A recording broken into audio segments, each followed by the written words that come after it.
وہ بڑی امیر لوگ بھی ہیں اس میں, یہ ساری امیر نہیں ہیں, بہت لیکن زیادہ ہیں, بہت زیادہ ہیں, بہت زیادہ ہیں, ہاں. اور وہ اس کو اپنے پہ ان کے بارے میں کیا بولا جا رہا ہے وہ اس کو کلوزلی فالو بھی کرتے ہیں, اور ان کے پاس وسائل بھی ہیں اس کو فالو کرنے کے. فلسطینی بیچارے جو ہیں یہ تو اپنا گھر نہیں چلا پاتے, انہوں نے باقی دنیا کو کیا بتانا ہوتا ہے. اچھا ایک بات بڑی اہم ہے کہ سب سے زیادہ جو امریکہ میں اور یورپ میں جو پروٹیسٹ ہوئے ہیں, سب سے زیادہ اس میں نان مسلم شریک ہوئے ہیں, مسلم بھی شریک ہوئے ہیں ہی, اور آواز بھی انہیں کی سنی جاتی ہے. آواز بھی انہیں کی سنی جاتی ہے. ہمارے جو مسلمان ہیں وہ تو صرف اس لیے کر رہے ہیں نا کہ مسلمان کے ساتھ, جی ہاں جی, اور نہیں میں وہ جو کر رہے ہیں وہ اس لیے کر رہے ہیں کہ انسانوں کے ساتھ کیا, اور اس میں یہودی بھی شریک ہیں, کرسچن بھی شریک ہیں, ہندو بھی شریک ہے, آل دا ریلیجنز. یہودی جو ہیں, یہودیوں نے ادھر واشنگٹن میں احتجاج کیا ہے. یہودیوں کی ایک بڑی آبادی جو ہے وہ بھی کر رہی ہے, جو ایک بڑی ایک سگنیفیکنٹ پاپولیشن ہے.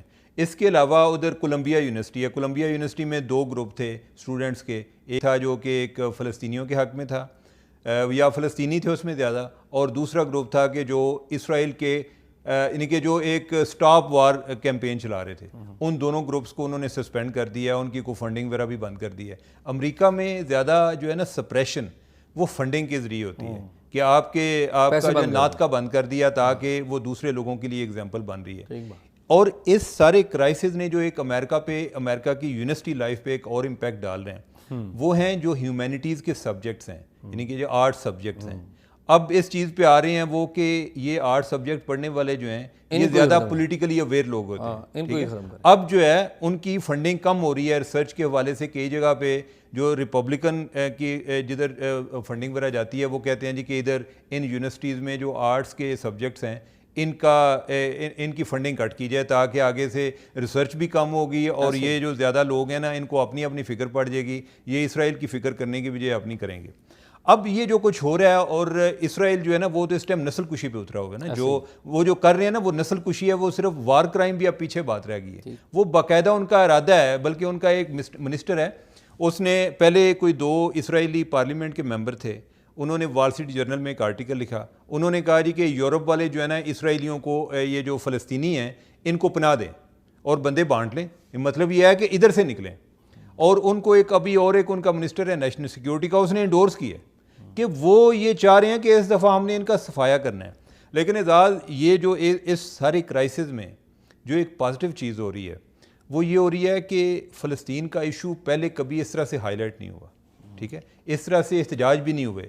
جب ہوتے تھے یعنی کہ وہ وار کے بعد جو ایک 73 میں ہوئی یا 67 میں ہوئی, اس کے بعد جو ہوتا تھا نا اس کو انتفاضہ یہ جھڑپوں کا نام دے دیتے تھے, ٹھیک ہے. اس دفعہ جو چیزیں ہیں وہ پوری دنیا میں پھیلی ہوئی ہیں, اور میرا خیال ہے کہ ایک تو اسرائیل کو اوورآل ایک بہت بڑے ایک ولن کے طور پہ جو ڈکلیئر ہو رہا ہے, اس سے نکلتے ہوئے ٹائم لگے گا. اور رائے عامہ کی یہ صورتحال ہے کہ ادھر یونائٹڈ نیشن جنرل اسمبلی میں جو قرارداد آئی اس میں جو اسرائیل کی حمایت میں تھے وہ امریکہ تھا, کینیڈا تھا, اور 10 اور چھوٹے چھوٹے کوئی جزیرے تھے, سارے جو ہیں وہ ان کے خلاف تھے. اس سے پہلے جب یہ معاملہ یوکرین کا تھا تو اسرائیل جو امریکہ وغیرہ ہیں یہ تو یوکرین کی سائڈ پہ تھے. اس ٹائم روس کے ساتھ کوئی 8-9 لوگ تھے, ٹھیک ہے. اب ڈفرینٹ ہو گیا. لیکن یہ ہے کہ اوورآل مسئلہ جو ہے لوگ جو ووٹ دے رہے ہیں وہ ایشو کی بنیاد پہ دے رہے ہیں, اور اس سے امریکہ کی اپنی حاکمیت جو ہے پوری دنیا میں وہ بھی متاثر ہو رہی ہے. اور اسرائیل کو جس طریقے سے وہ گندے ہو رہے ہیں, یعنی کہ ان کے ساتھ تو بیچاروں کے ساتھ ظلم ہو رہا ہے, اور وہ نسل در نسل وہ ظلم برداشت کر رہے ہیں, تو اب جو ہے اسرائیل کے لیے بھی دن بدن مسائل اور بڑھتے جائیں گے. ٹھیک بات. ہاں, تو یہ صورتحال ہے بڑی ایک اوورآل بڑی ویری انفارچونیٹ. لیکن اس کی جو کاسٹ ہے نا اس سارے بزنس کی ہائی لائٹ ہونے کی کاسٹ بہت بڑی ہے. معصوم بچے, عورتیں, فیملیز, یہ بہت بڑی کاسٹ ہے. اللہ کرے یہ مسئلہ حل ہو. اگلے دن ایک میں فلسطینی ایک رائٹر ہے اس کا آرٹیکل پڑھ رہا تھا, اس نے لکھا, اس نے کہا کہ دنیا کو تو پتہ چلا ہے کہ جو 7 اکتوبر کے بعد ہوئے اس سے پہلے بھی امن نہیں تھا, اس سے پہلے ہماری آواز باہر نہیں نکل رہی تھی, ہمارے ساتھ بہت پہلے بھی بہت برا ہو رہا تھا. یعنی کہ آپ یہ ہے کہ وہ ایکٹیولی ایک لٹرلی ایک جیل میں رہ رہے تھے کہ جدھر آپ کے جانے پر آپ نے اپنے رشتہ دار کو ملنا ہے, کس کو ملنا ہے, کدھر جا سکتے ہیں, اور ان کے سامنے جو ہے یعنی کہ ان کو وہ دور زمینیں نظر آتی تھی جدھر ان کے آباء و اجداد رہتے تھے, کئی ابھی وہ زندہ بھی ہیں جن پہ انہوں نے قبضہ کیا ہوا ہے, وہ ادھر بھی نہیں جا سکتے اور ادھر دیکھ سکتے ہیں. ایون یہ جو حماس نے اٹیک کیے ہیں وہ اس علاقے میں اٹیک کیے ہیں، یعنی کہ اس میں ایک لوگوں کی ایک کولیکٹیو میموری بھی شامل ہے. اچھا عرض یہ ہے کہ اس کو یہ جو فلسطین اور غزہ کا علاقہ ہے پرٹیکولرلی، اس کو دنیا کی سب سے بڑی پریزن کہا جاتا ہے. غزہ سے جو لوگ ادھر ہیں ان میں سے 2/3 مہاجر ہیں، ریفیوجیز ہیں ادھر. 25 لاکھ کی کم و بیش آبادی ہے. تو وہ لوگ نہ ادھر سے جا سکتے ہیں اور نہ ادھر سے باہر سے کوئی آ سکتا ہے. اور چیزیں بھی پابندی ہے، آپ کنکریٹ نہیں لے کے جا سکتے، آپ لائٹر نہیں لے کے جا سکتے. نہیں، اس کے علاوہ ایون کہ آپ کو خوراک کتنی ملنی ہے اس کا فیصلہ بھی اسرائیلی کرتے ہیں کہ کوئی میل نیوٹریشن سے آپ کو تھوڑے سے لیول پہ اوپر رکھتے ہیں. ٹھیک ہے، اس طریقے سے ان کے ساتھ بڑی قسم پرسی کی زندگی ہے. اینی ہاؤ، تو آگے ہم بلوچستان چلتے ہیں. چلیں. تو کوئی آپ کے پاس اپڈیٹ ہے؟ بلوچستان میں تو یہی دیکھا ہے جو ہو رہا ہے اب ہمارے ہاں. بلوچستان کی اصل میں جو ہے نا وہ ایک ہی پارٹی ہے. اصل میں بلوچستان جو ہے نا یہ آپ سمجھیں کہ سیاست کا IMF ہے کہ جس کو ایک جس طرح ہوتا ہے نا ایک بیلنس آف پیمنٹ، جب وہ متاثر ہوتا ہے نا تو بلوچستان کی طرف دیکھتا ہے. اسی طرح جو بیلنس آف سیٹ ہے، جب وہ بیلنس آف پیمنٹ کا کرائسس آتا ہے تو ہم IMF کی طرف دیکھتے ہیں. تو جو بیلنس آف سیٹ ہے یہ آگے بلوچستان سے جا کر سیٹ ہوتا ہے کہ جو ادھر سے کوئی 15-20 سیٹیں ان کی بنتی ہیں تو وہ ہمارے اوورآل اسٹیبلشمنٹ کے بھی کنٹرول میں ہے، اور جو ساری سیاست ہے وہ بھی اسی طرح چل رہی ہے. جس کو ایک اسٹیبلشمنٹ کی آشیرواد حاصل ہوتی ہے یہ لوگ انہی کے ساتھ مل جاتے ہیں. کوئی چند ایک لوگ ہیں کہ جس طرح یہ کوئی پختون، یہ PKM میپ والے جو ہیں، جو اچھے صاحب پختونخوا ملی عوامی پارٹی یا جو نیشنل پارٹی ہے، یہ کوئی ہیں کہ کوئی اپنی کوئی پوزیشن پہ کسی حد تک کوئی سٹینڈ کر جاتے ہیں، باقی تو ادھر ادھر گھومتے رہتے ہیں. ایسا ہی ہے. لیکن بڑی خبر یہ نہیں ہے، یہ تو ایک نا اصول ہے نا، یہ تو چلتا آ رہا ہے نا، یہ تو سلسلہ چلتا آ رہا ہے. آپ ٹھیک کہہ رہے ہیں جو بات کر رہے ہیں. بڑی خبر یہ ہے کہ وہاں پر باپ پارٹی کے بارے میں تو ہم سن ہی رہے تھے نا کہ باپ پارٹی جا رہی ہے، لیکن وہاں پر سب سے زیادہ ڈیمیج جو ہے وہ پیپلز پارٹی کو بھی ہوا ہے. پیپلز پارٹی کے بہت لوگ جو ہیں بڑی تعداد میں گئے ہیں، اور جو سب سے بڑا نقصان ہے مثال کے طور پہ مجھے ایکچولی کل رات کو فون آیا کامران رضی کا، ہمارے جیو کے بڑے زبردست رپورٹر ہیں کراچی میں، بڑے اچھے پولیٹیکل رپورٹر ہیں، بڑی ان کی روٹس ہیں. تو انہوں نے کہا کہ اعزاز میرے پاس لسٹ ہے 12 یا 14 بندوں کی جو کہ فارمر منسٹرز ہیں، وہ چلے گئے نون لیگ میں. میں بڑا حیران ہوا کہ میں نے کہا اچھا. تو پھر میں صبح نیوز روم میں بیٹھا بات کر رہا تھا تو نوشین یوسف، تو وہ سینٹ ہماری کور کرتی ہیں، تو وہ انہوں نے مجھے انکشاف کیا، کہتی ہیں کہ فتح محمد حسنی پیپلز پارٹی کے بڑے پرانے اور جسے کہتے ہیں نا پکے جالے تھے. فتح محمد حسنی بھی چلے گئے ہیں. آئیڈان کی لیڈ سٹوری ان سب لوگوں کے بارے میں، یہ فتح حسنی وغیرہ، جام کمال اور جو ہیں کوئی کافی ہیں، 20 سے زیادہ ہیں میرے لوگ. لیکن جو بات وہاں سے پتہ لگی کہ جو چیئرمین سینٹ ہیں صادق سنجرانی، ان کی جو نون لیگ سے بات ہوئی وہ یہ بات ہوئی کہ انہوں نے کہا کہ بات یہ ہے کہ آپ ہمیں انڈیویجول کیوں توڑ رہے ہیں، ہمیں گندا کیوں کرتے ہیں. ٹھیک ہے، آپ پوری پارٹی لے لیں، اگر آپ نے کر رہے ہیں تو پھر پوری پارٹی شامل ہو. ایک تو یہ ڈیولپمنٹ ہے. دوسری بات یہ ہے کہ جو پیپلز پارٹی کو وہاں پہ بھی انہوں نے بڑا ڈیمیج کیا ہے. اور یہ جو بلاول نے اعتراض کیا ہے، آپ کو پتہ ہے بلاول نے بھی اس بات پہ اعتراض کیا کہ میاں صاحب جو ہیں وہ توجہ دیں پنجاب کے اوپر، لاہور کے اوپر توجہ دیں. ظاہر ہے بلاول کو بھی نظر آ رہا ہے کہ جو اسٹیبلشمنٹ ہے اس وقت وہ میاں صاحب کے ساتھ ہے، اور جو آواز چل رہی ہے اس میں ظاہر ہے ان کو بھی تو بلوچستان میں ڈیمیج ہو، کیونکہ پیپلز پارٹی تو ایکچولی پیپلز پارٹی ہے جو چاروں صوبوں کی جماعت ہے. نون لیگ تو تھرو آؤٹ ہی رہی ہے، پنجاب میں زیادہ کر لیں تو خیبر پختونخوا میں چلی جاتی ہے. نہیں، اس طرح سے تو پھر نون لیگ کی ادھر بلوچستان میں بھی نمائندگی تھی، لیکن یہ اسی طرح ہوتی ہے نا کہ کوئی بندے آتے جاتے ہیں، وہ کوئی اس پارٹی میں چلا گیا، اس پارٹی میں چلا گیا. نہیں، وہ بلوچستان میں نمائندگی اسی طرح کی تھی نا کہ جب ساتھ ہوئی اسٹیبلشمنٹ تو ساتھ، تو غائب ہوئی اسٹیبلشمنٹ تو غائب. ایک اور بلوچستان کے والے سے بڑی ڈیولپمنٹ ہے کہ دو جو لیڈر تھے جو 2018 میں 17 میں جب بلوچستان کی گورنمنٹ گری تھی، ان کا بڑا نام تھا اور بڑا کردار تھا. ایک تھے مرکز میں جنرل قادر بلوچ، فیڈرل منسٹر تھے سیفرون کے، اور ایک اس وقت کے وزیر اعلیٰ تھے ثناء اللہ زہری.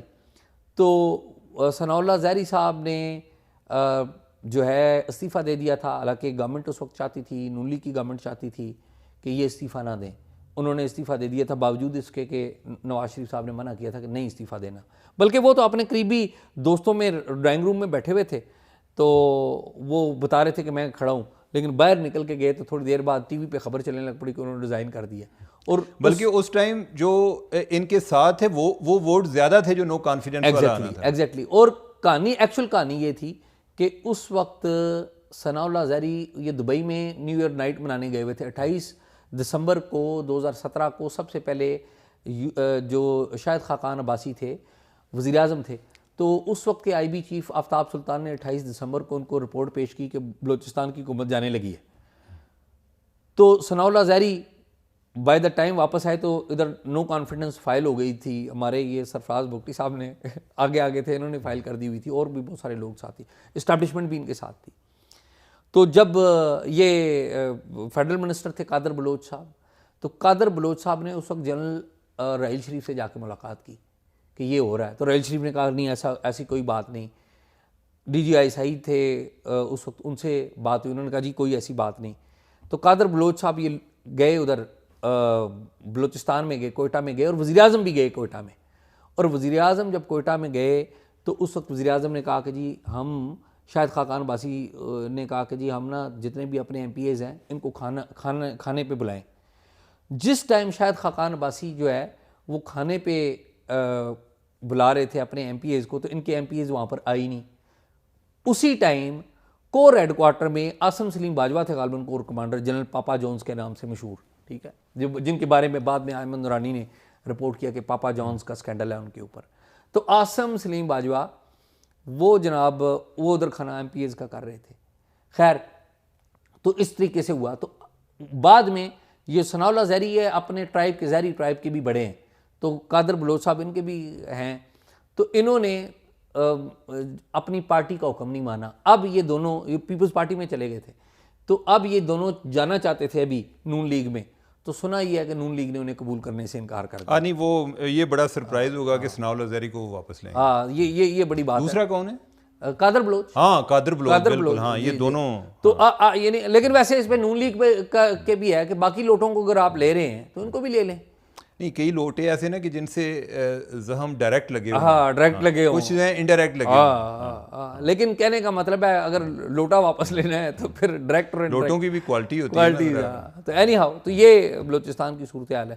تو وہ پینشن کا کیا معاملہ ہے ذرا وہ بتا دیں یار. ایک نعیم صادق صاحب ہیں کراچی سے، کوئی بائی پروفیشن وہ انجینئر ہیں، اور اب جو ہے نا وہ اپنا جو بھی اپنا کام کرتے تھے وہ چھوڑ کے اب وہ پبلک سروس میں بہت زیادہ انوالو ہیں، اور اس میں وہ رائٹ ٹو انفارمیشن لا کو استعمال کرتے ہیں. زیادہ تر غریب لوگ جو ہیں ان کے ایشوز کو ہائی لائٹ کرنے کے لیے، ان کا مداوع کرنے کے لیے. انہیں وہ کسی دوست کے پاس بیٹھے ہوئے تھے، تو کوئی ایسے برسبیل تذکرہ کوئی کسی کی بات ہو گئی کہ کوئی ایک ایئر فورس کے سینئر آفیسر تھے ریٹائرڈ، تو ان کے بارے میں بات ہو گئی کہ وہ بیرون ملک رہتے ہیں اور ان کو جو پینشن ہے ادھر وہ ڈالروں میں جاتی ہے. ٹھیک.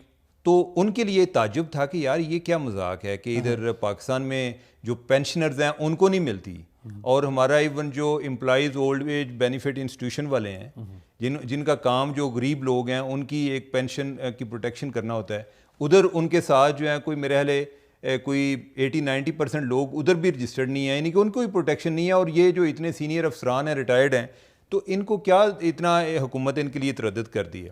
خیر انہوں نے پہلے ایئر فورس کو رائٹ ٹو انفارمیشن ریکویسٹ بھیجی کہ مجھے بتایا جائے کہ آپ کے کتنے لوگ ہیں جو بیرون ملک ہیں پینشنر، اور آپ ان کو پینشن بھیجتے ہیں. انہوں نے کوئی جواب نہیں دیا. یہ بعد میں چلے گئے فارن آفس کے پاس.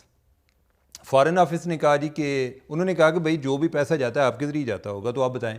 انہوں نے کہا جی کہ یہ ہمارا کام نہیں ہے، آپ جائیں اکاؤنٹنٹ جنرل AGPR کے پاس. تو وہ ان کے پاس گئے، انہوں نے کہا جی کہ ہمیں بھی نہیں پتا. اکاؤنٹنٹ جنرل پاکستان ریونیو، ٹھیک ہے. اچھا وہ ان کے خلاف جب یہ فارن آفس والا معاملہ ہوا وہ ان کے خلاف گئے پاکستان انفارمیشن کمیشن کے پاس. پاکستان انفارمیشن کمیشن بھی نے اس ٹائم بالکل ہی جس کے دانت نکلے ہوتے ہیں نا، جس کا شاید اب تو مقصد ہی شاید یہ ہو گیا کہ اس نے گورنمنٹ کے لوگوں کو یا اداروں کو پروٹیکٹ کرنا ہوتا ہے. ان کے پاس گئے، انہوں نے کہا جی ٹھیک ہے جو منسٹری آف فارن افیئر کہہ رہی ہے کہ ان کے پاس انفارمیشن نہیں ہے تو میرے حل نہیں ہوگی.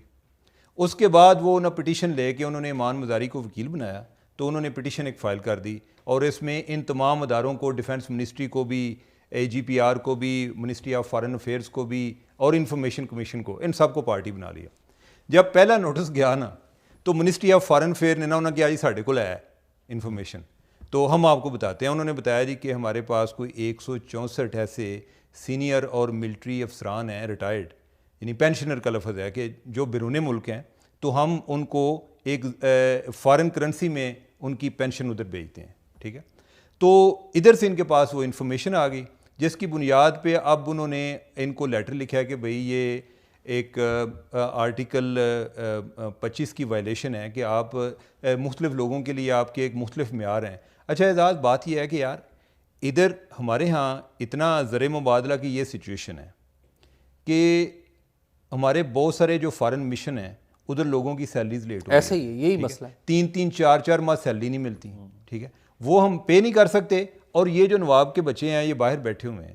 بھئی ہم زیادہ سپوز کرتے ہیں کہ اس طرح کے لوگ اس کنڈیشن میں ہوں گے, ادھر کو مزدوری تو نہیں نہ کر رہا جی کہ یار یہ پینشنرز کی لیڈ ہے. ہاں, یہ پینشنرز کی لیڈ ہے, اور یہ کوئی نہ کوئی یا بزنس کر رہے ہوں گے یا اپنے بچوں کے ساتھ رہ رہے ہوں گے. یہ اتنے کو ضرورت مند نہیں ہے, آپ نے کوئی ان کا سسٹم کرنا ہے تو اس طرح سے کر دیں کہ آپ پاور آف اٹارنی کسی ان کے عزیز کو دے دیں, وہ پینشنر نکال کے خود ہی کسی جگہ سے فارن کرنسی لے اور ان کو بھیجیں. میرے ذاتی طور پہ کئی جاننے والے ہیں, 2-3 جاننے والے ہیں جو کہ بیرون ملک میں ہیں, ان کی پینشن یہاں پر وصول ہوتی ہے, اور انہیں وہ پینشن کا بھی ایک پروسیس ہو گیا ہوا ہے نا کہ وہ چیک کرتے ہیں کہ کوئی جعلی گھوسٹ پینشنرز تو نہیں ہیں. انہیں 1-2 سال بعد آنا پڑتا ہے, آ کے وہ فنگر پرنٹ کروانے پڑتے ہیں کہ وہ کریں. یعنی کہ ایک طرف اس طرح کے پاکستانی ہیں جنہوں نے پینشن لینے کے لیے پاکستان کا سفر کرنا پڑتا ہے, اور ایک طرف اس طرح کے شرافی ہے. اور ہمارے حالات یہ ہیں کہ شہباز شریف آپ کو یاد ہوگا کہ ترکی کے دورے پہ گئے تھے ایز اے پرائم منسٹر. ہماری جو ادھر ایمبیسی ہے اس کے پاس ان کو کوئی 25-30 ہزار ڈالر چاہیے تھے جی کہ پرائم منسٹر آ رہا ہے تو کوئی ہمیں ایکسٹرا پیسے چاہیے. ان کے پاس وہ پیسے نہیں تھے, اس کی جو اپروول وہ بھی ادھر سے لی. یعنی کہ حالات یہ ہیں ہمارے. اور دوسرا کہ اس طرح کے جو پینشنر ہیں آپ ان کو باہر فارن کرنسی میں ان کو پیمنٹ کر رہے ہیں. وزارت خارجہ میں آج بھی باہر جو فارن مشنز ہیں نا, آج بھی یہ آپ نے ذکر کیا نا, وزارت خارجہ میں آج بھی کئی مشنز ایسے ہیں جن کی تنخواہیں لیٹ ہیں, اور ادھر پاکستان ڈالرز نہیں. اور یہ تو ہیں جو باہر بیٹھے ہوئے فارن کرنسی میں جا رہے ہیں. ادھر آئے روز ادھر کی خبریں آئی ہو رہی ہیں. پچھلے دنوں میں پڑھ رہا تھا کہ اسلام آباد پولیس کے جو پینشنر ہیں ان کو ادھر پاکستان میں پاکستانی کرنسی میں پینشن نہیں مل رہی. ریڈیو پاکستان کے بہت سارے پینشنرز ہیں, وہ روتے ہیں ہمیں پینشن نہیں ملتی. تو بڑا انفارچونیٹ ہے. انفارچونیٹلی. تو آگے بتائیں جو آپ کوئی وہ سڑک کا بتانے جا رہے ہیں. ہاں, پاکستان میں پنجاب میں ون آف دی اسمالسٹ جو ڈسٹرکٹ ہے وہ ہے جہلم, اور جہلم کا ایک علاقہ ہے اسے کہتے ہیں پنڈ دادن خان. اگر آپ موٹر وے پہ سفر کر رہے ہوں تو للہ انٹرچینج آتا ہے, تو للہ سے لے کر پنڈ دادن خان سے ہوتے ہوئے جہلم تک کا جو سفر ہے تقریباً ہے 126 یا 28 کلومیٹر لمبا. یہ سڑک تعمیر ہو رہی ہے گزشتہ تقریباً 3-4 سال سے. اچھا. اور FWO کو انہوں نے ذمہ داری دی. سڑک کو توڑ دیا گیا. عمران خان صاحب کی گورنمنٹ جو تھی وہ جا رہی تھی, تو اس سے پہلے انہوں نے کہا جی توڑ کے جلدی بنا لیں گے, لیکن ایٹ دیٹ ٹائم فنڈنگ نہیں ہو سکی. سڑک وہ خراب ہو چکی ہے. اب وہاں پر جو لوگ سفر کرتے ہیں وہ 6 گھنٹے کا سفر ہے.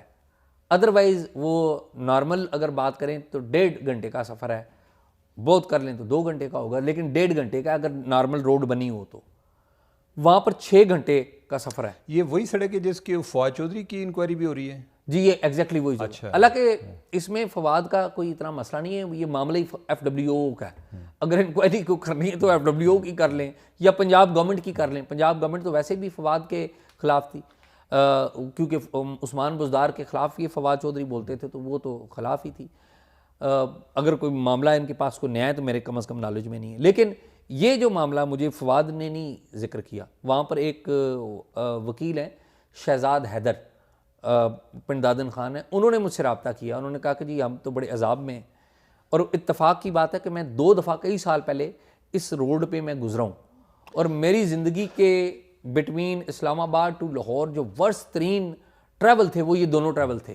کہ جب میں نے ایک دفعہ غلطی سے فیصلہ کر لیا 2 دفعہ کہ میں اسلام آباد آتے ہوئے لاہور سے موٹر وے سے جہلم سائڈ سے ہوتا ہوا جاؤں, تو دیٹ واز دی ورسٹ. مجھے لگتا ہے کہ میں نے بھی اس پہ سفر کیا ہوا ہے اور بڑا that was a terrible experience. یہ اس ٹائم یہ تحریک لبیک کی وجہ سے مجھے یاد ہے آپ سے میری بات بھی ہوئی تھی. آپ روڈ بلاک تھے تو رات ہمیں رستے میں کہیں سرائے عالمگیر میں کہیں گاڑی میں ہی رہنا پڑا, اور نیکسٹ ڈے ہم انتظار کر رہے تھے کہ شاید رستہ کھل جائے گا, نہیں کھلا, تو پھر ادھر سے جیلم سے کینٹ سائڈ سے گزرتے ہوئے ہم گئے تھے. وہی ہے, یہ آپ نے سفر کیا, آپ مجھے یاد ہے آپ نے مجھے فون بھی کیا تھا, میری بات بھی ہوئی تھی آپ سے. تو یہی ہے چیمہ صاحب آج کا شو. ناظرین امید ہے آپ نے ہمارا پروگرام دیکھا ہوگا اور اس کے کانٹینٹ کو بھی غور کیا ہوگا. اگر آپ کی کوئی رائے ہے, کوئی معلومات ہے, تو رائے کا اظہار کمنٹ سیکشن میں کیجیے, اور معلومات جو ہے ہمیں talkshock777@gmail.com پہ دیجیے.